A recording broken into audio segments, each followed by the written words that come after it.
What's up, you guys? Welcome back to my channel. I'm your girl Anastasia, and this is another episode here on Chef Chronicles.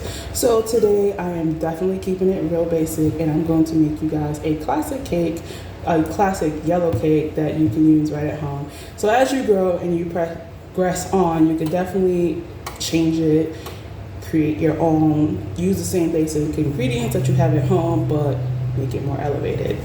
So one thing that I definitely recommend is when you are making your cake, you definitely want to have everything room temperature. Never want to start with cold ingredients, just because when you're creaming your butter and sugar, it literally will take a lot longer than it is when it's room temperature than it's cold.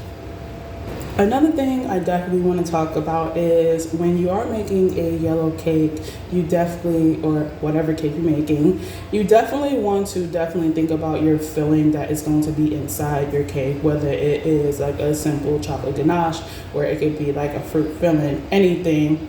My music just randomly started playing. But definitely think about what you want to put inside of it and what kind of creation that you definitely want to create inside your cake. So today I am definitely using one of my fruit jams that I definitely made to have in the center of the cake. So yeah. Another thing is, like I said, preheat your oven. You definitely can get the size of your pan that you choose, which is 8 inches, which is what I'm using here today. You can either flour and butter it, or you can spray it with some pan spray and then put a piece of parchment paper on the bottom of it and bake your cake. So other than that, let's get started. So some of the things that you are going to need to make a basic yellow cake at home is some eggs. I have 4 eggs here. You're going to need a tablespoon of baking powder. You're going to need a teaspoon of salt, about a teaspoon and a half of vanilla extract. You can use more or you can use less. Just be very careful when using vanilla extract. Definitely 2.5 sticks of butter, and I have my flour and sugar and my milk here, then I'm going to give you that as we're going. Okay, so right here in this bowl, we are going to grab our standard mixer or either a hand blender, and we're going to use the paddle attachments, and we're going to go ahead and cream our butter and our sugar. Take our nice room temperature butter.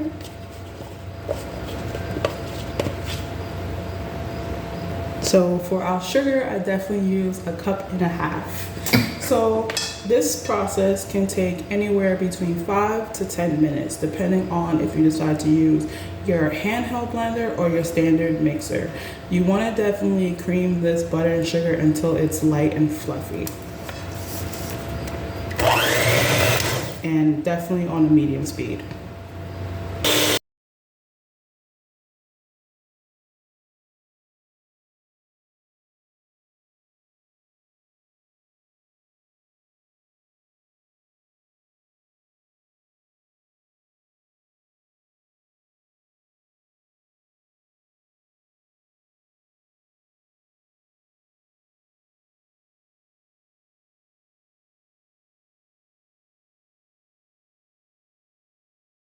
So this is what our butter and sugar looks like after 5 minutes. So if you can see, that's why I said 5 to 8, just because it depends on the speed that you are using. But I did medium speed, and this is what my butter and sugar looks like at 5 minutes. It's nice and fluffy, and it's properly creamed. At a low speed on whatever you're using, you definitely want to go ahead and incorporate your eggs one at a time.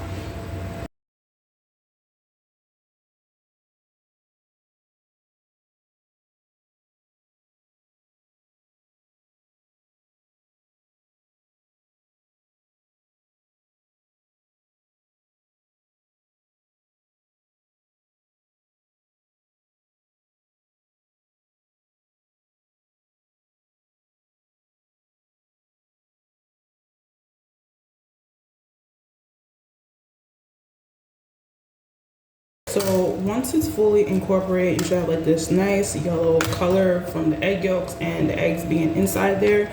So the next thing that we're going to do is scrape the bowl, so that way it is incorporated and there's no ingredients that's left on the bottom. And then we're going to kick our speed up and we're going to make it back into that light fluffy texture that we first had for at least 5 minutes.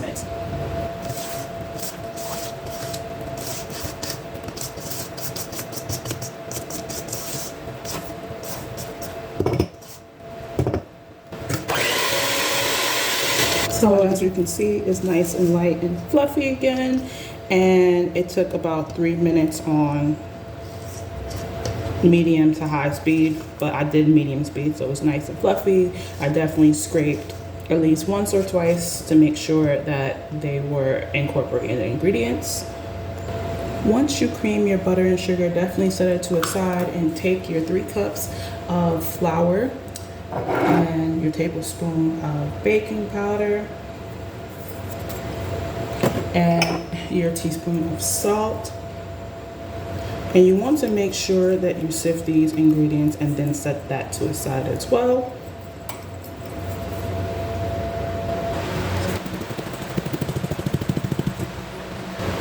Once that is sieved, you want to go ahead and set that to a side, and in another bowl you want to add in 1.5 cups of milk and along with your vanilla extract, and you're just going to give that a stir just to combine it.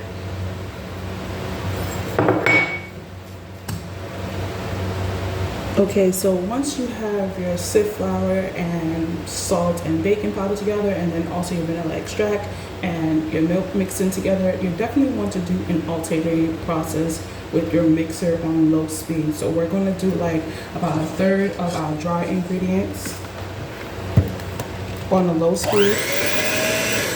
Sorry, mine don't sound like low speed.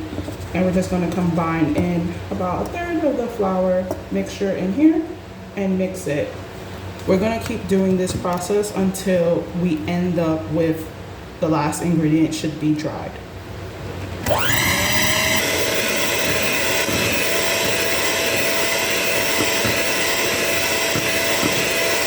definitely rotate it around if you need to.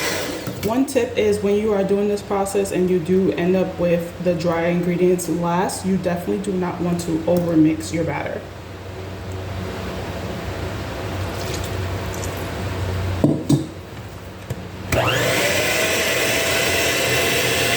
So right when I'm about to add in my last set of flour, I definitely go ahead and scrape the bowl around the bowl, the sides and the bottom to make sure everything is incorporated, and then do my last set of flour.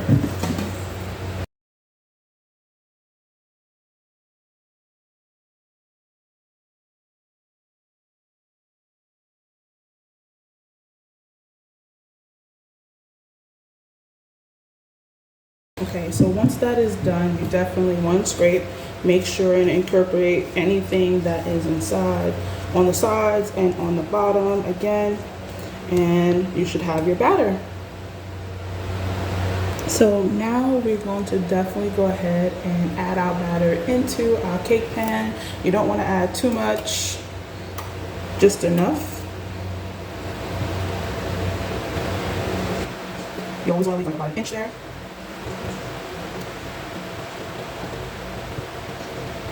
Adding our cake batter, you definitely want to smooth it out a little bit, give it a nice shake, level it out, give it a nice tap to remove any air bubbles that's in there as well, and then you're going to go ahead and bake it. Okay, so definitely when you bake your cake, it should definitely take anywhere between 25 to 40 minutes. Mine took 40 minutes, sometimes it took 35 minutes. It depends on the temperature of your oven. So once it cools, definitely you can check it with a toothpick and it should come out with like, be moist in the center, but no cake batter. So once that comes out, I like to definitely leave it in the pan, let it cool for like about 5 to 10 minutes, which is what I did. And once it comes out of the pan, I like to put it on a cooling rack and let it cool completely, just a little slightly. And then sometimes I try to keep that moisture inside the cake that's there, so that way it's super soft. And I do a little trick, but I ain't gonna tell you guys. But other than that, let the cake cool completely on the cooling rack, and you can either wrap it up in some plastic wrap and put it in the freezer and store it later for later use, so you don't have to make it. All you gotta do is take out the freezer in the process. Yes. Or more, you can make it again. But definitely, once that part is done, you can go ahead to your next step.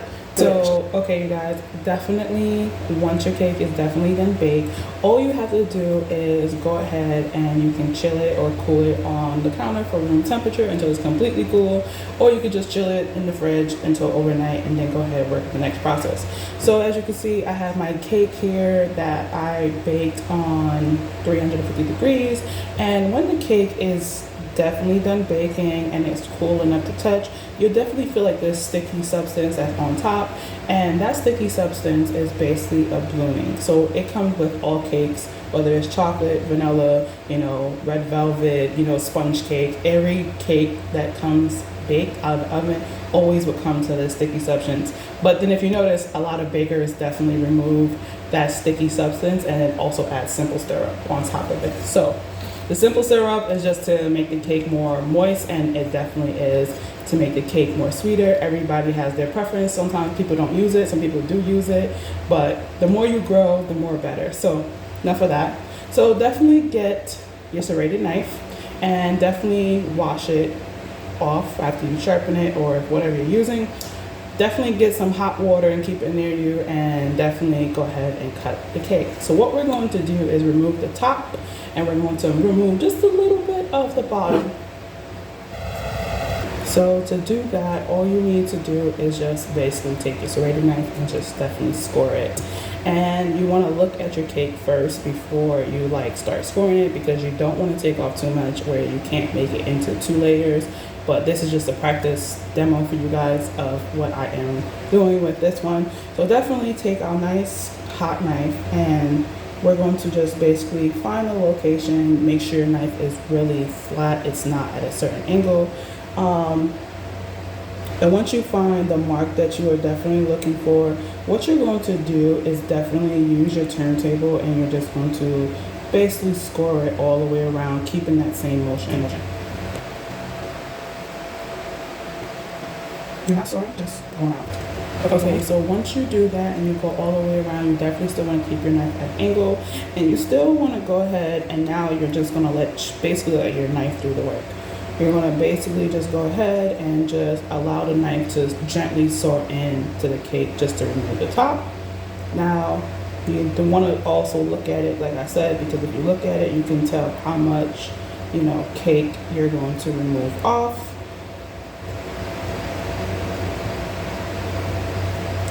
And definitely once you get to that certain spot that you're looking at, eventually I just moved it so I can show you guys. As you can see, my cake is still leveled here, and I'm going to just keep going with the straight knife all the way around until I get to the end. I'm not trying to take off too much of the cake because I want to keep some of the cake there.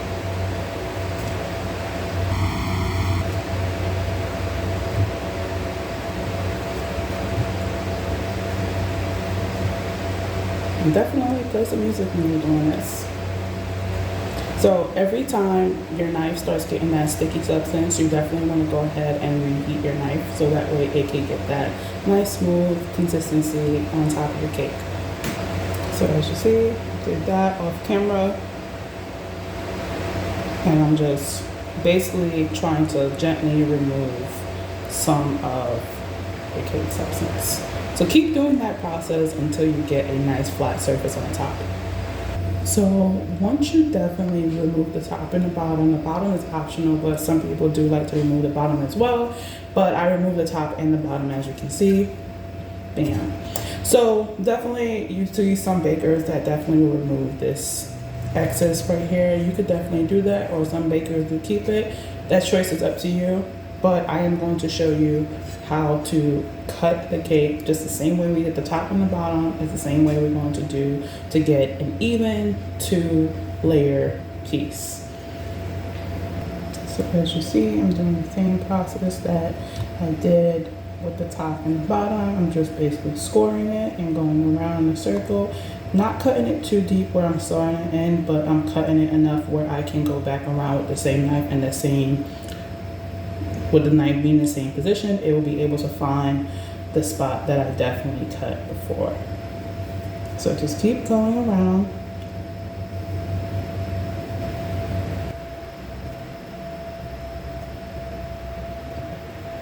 once the knife finds that spot that, you know, it's scored, eventually your knife will definitely start doing its own work and start going in from the part where you scored all the way to working in. So just allow the knife to do the work for you.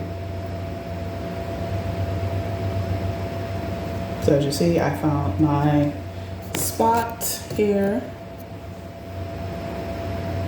Right here was my spot where I started, and I'm just allowing, you know, the knife to do its work here.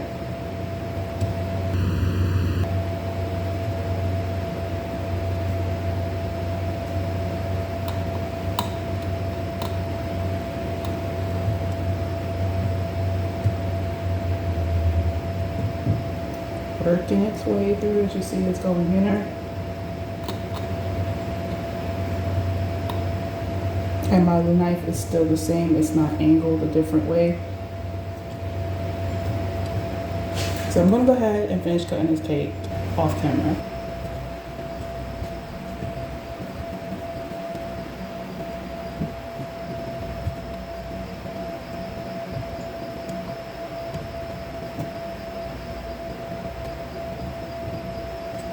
As you see, the more it goes in, the more eventually the cake should be able to lift up. And then you will have these two pieces right here. Yes, I'm listening to some good music right now while I'm doing this, but yeah, you'll go from one piece to two. And as you can see, they're both an inch, which is really good. So definitely go ahead and clean up, set it to the side, and I'm gonna go ahead and show you guys how to make an Italian meringue using the same steps when we did our sugar cookery class. I said, okay, so now that we definitely finished making the base of our cake, definitely you want to have your buttercream already. So to make an Italian meringue, well, Italian buttercream, you're going to need an Italian meringue with some butter to make that combine. So the ingredients to make an Italian buttercream is a teaspoon of salt, 3 teaspoons of vanilla extract, some egg whites. I would say probably about, for the egg whites, I use about 8 to 7 eggs and took out the egg whites. Make sure you save the egg yolks, because you can use the egg yolks to make something else, which we'll do another video later. You're gonna need about a half a cup of water and a lot of sugar. So about 2 cups and a 1/4 of a cup of sugar here. And then we're going to need a lot of butter. See my mountain of butter here. So I use about 2 pounds of butter and about a teaspoon to get this much butter for an Italian buttercream. Must say meringue again. But definitely you will have a few egg whites left to definitely save those egg whites. So let's go ahead and make our Italian buttercream. So to make an Italian buttercream, you're definitely going to follow the same steps that you will do when you are doing a sugar cookery at home and cook it to a softball stage, which is 240 degrees Fahrenheit. So go ahead and add in your water and allow your water to heat up. We're going to do the same process that we would do with when we're doing like any type of sugar stage. We're going to add our water and let it heat up. Once our water definitely heats up, we're going to go ahead and add in our sugar, and we're going to give it a little shake so that way it can look like wet sand. We're not going to stir it, we're just going to let it settle and dissolve. While that is happening, you definitely want to go ahead and get your probe thermometer or your Canon thermometer. And if you're using a probe thermometer, you can literally set it to alert. Like I said before in many videos, let's set it to 240 degrees Fahrenheit and let this come up to a boil, and then add in our Canon thermometer.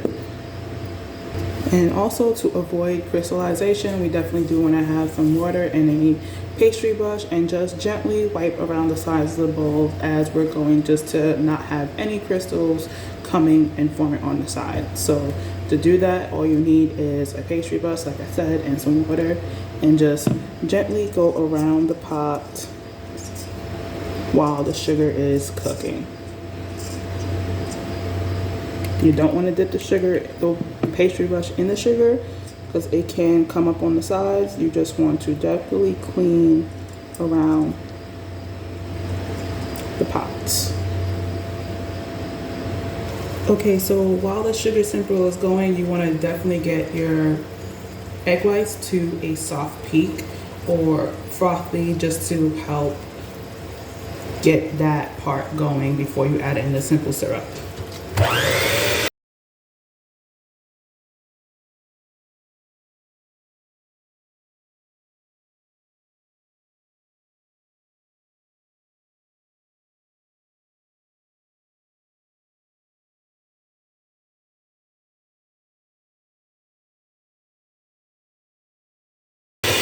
Okay, so now that our simple syrup is at the temperature of 240 degrees and we definitely have our egg whites a little frothy, foamy, and ready to go, we're definitely going to go ahead, and I'm going to do this off camera because I need both of my hands. We're going to add in our simple syrup, well, our soft ball syrup, at a slow stream and on a slow speed with our mixer. So I'm just going to show you.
Okay, so what I did was, in the process of after adding in the simple syrup that was boiled to a softball stage, I literally just kicked up my speed to high speed and blended it until it got this nice shiny consistency, and it's a nice soft, a little bit of a firm peak to it.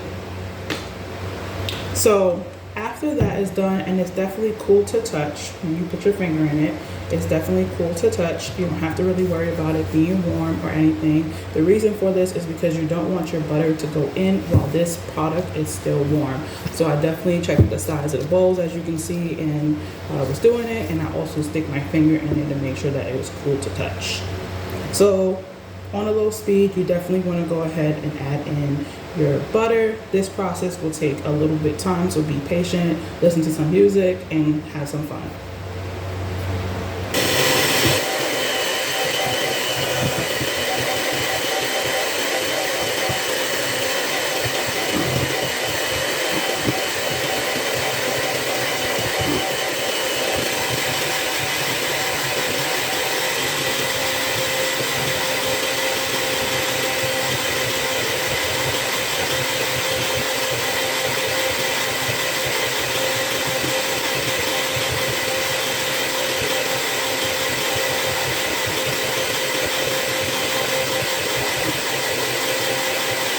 So as you can see, when you keep adding butter, it went from that full volume to not full volume, because now we're adding in fat into our Italian meringue. So as you can see, I'm stopping to show you like the butter in there starting to incorporate and turn into a little bit of a curdle. Just keep going with the butter until it's all completed.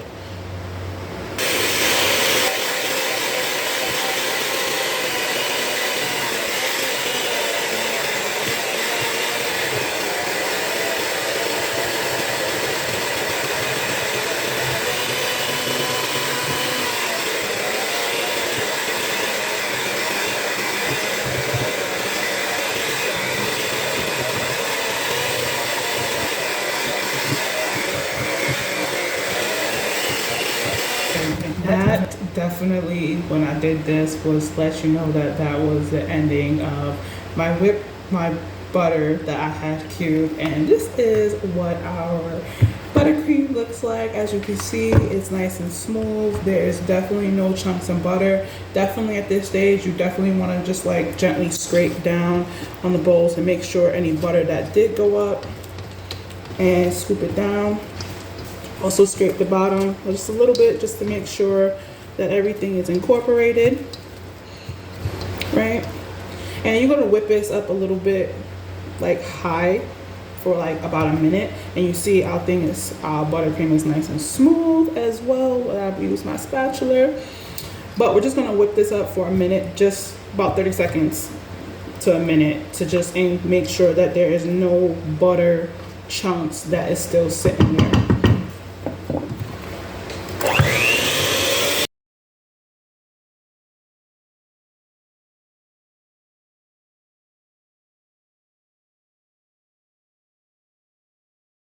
Okay, so once that is done, you definitely want to go ahead and add in your vanilla extract and your salt and just give it a nice gentle blend, and then it is completed.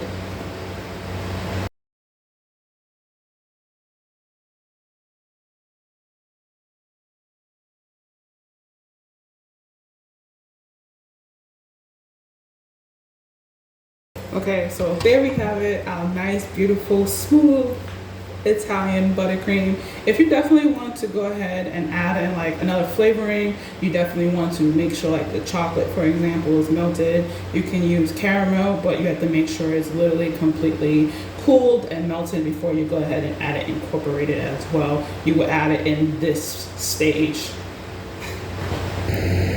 So now we're definitely just going to layer the cake. As you can see, I got my turntable again.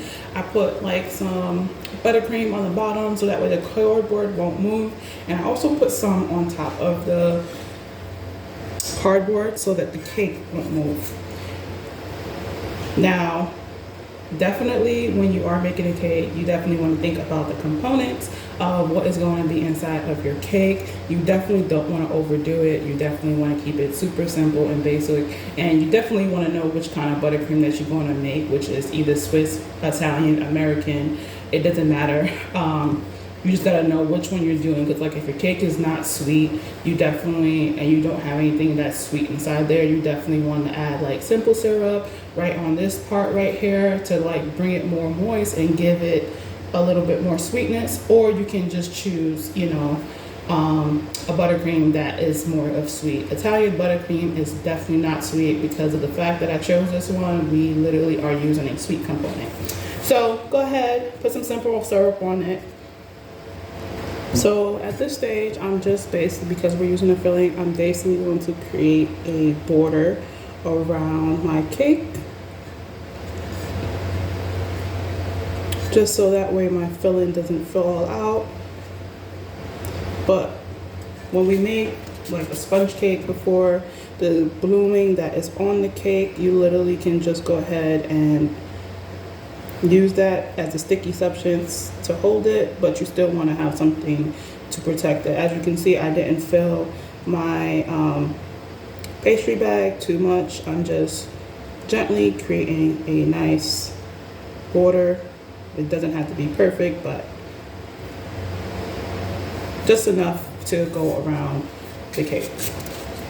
Once I create that border, I'm definitely going to create a small one in the center right around that, so that way it's also protecting the cake from keeping it in the center.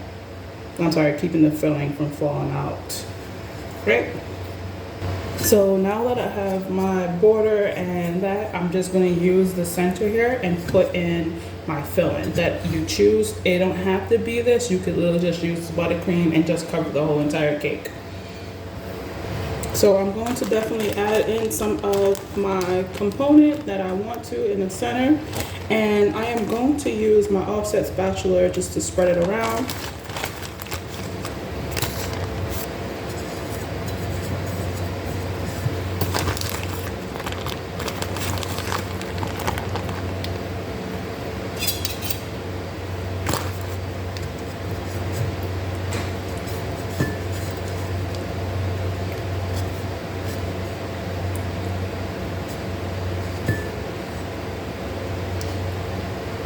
So once your component is definitely around into the center, you definitely want to take your next layer and then cover it gently. And it should basically shut. Okay, so now we got our 4 layers of our secret ingredient in our buttercream, and now it is ready for a crumb coat.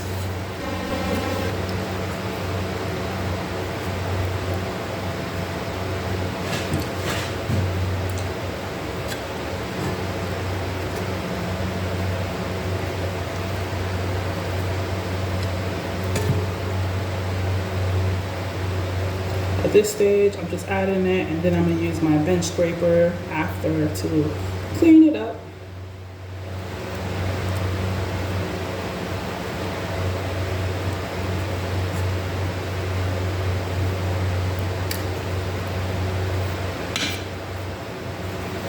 So just keep doing that, and on the sides, you're just gonna put some buttercream from the pastry bag as well. Okay, so as you can see, we definitely have our crumb coat, and we're gonna go ahead and put this in the fridge and let it chill for at least 30 minutes to at least an hour, just so that way it can harden up, and then we're gonna come back and then we're gonna go ahead and do our final coat. Okay, so it's been about 30 minutes, 45 minutes, and as you can see, my crumb coat is nice and solidified. So now we're gonna go ahead and do our final coat to cover up any excess that is around the cake.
Okay, so once you have your crumb coat, you could definitely use your offset spatula or two and just remove it to the spot that you're going to present it, and you're going to make your border. But sometimes people like to put like 2 sets of frosting coating on it, but I'm only doing 1 for this purpose just because I need it. I'm going to use the frosting for other stuff. So definitely you can literally put it in the fridge for another 15 minutes so it can harden, and then you could take some of your piping buttercream and you could get like your piping tip that you like, and you can literally go ahead and pipe some borders around. Think about when you are decorating your cake, think about what kind of design you're trying to make. It could be anything you want. Just, it could be as simple as happy birthday. Just make sure you have a border around it. It could be like flowers, it could be, you know, rose petals going around it. It could be anything. So definitely have fun. This is the one thing I love about baking is you are the artist. You can create whatever you want on your cake. So as you can see, I've removed it off of, you know, the turntable, and I'm using my presentation to just add the borders on the bottom going around. But you can do it on the turntable if you want, but I like doing it this way because I know for a fact that it is going to be completed and I don't have to worry about moving it after I decorate it with the cake borders on the bottom.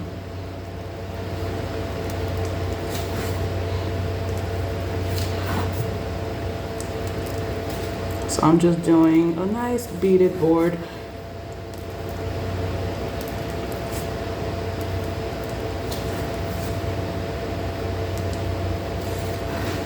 Okay, all the way around. And I started doing the top just because it was bored. I wanted to see if it would hold.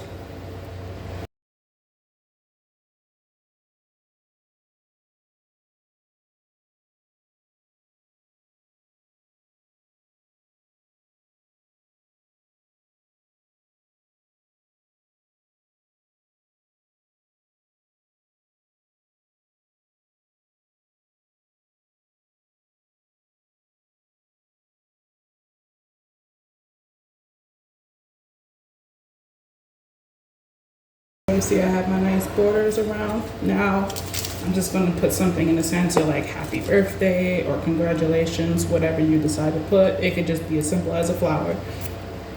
Okay, so I definitely put like a nice beautiful flower on it and then put this little design on it, kept it really basic and simple. And now for the finishing part. All you do is just basically cut the cake and look at the insides. Okay, so now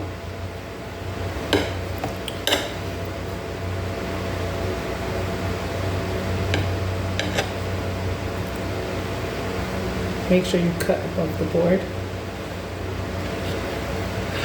And then you have this nice, beautiful slice of cake. See, you didn't really have to put the board up, but we did anyways.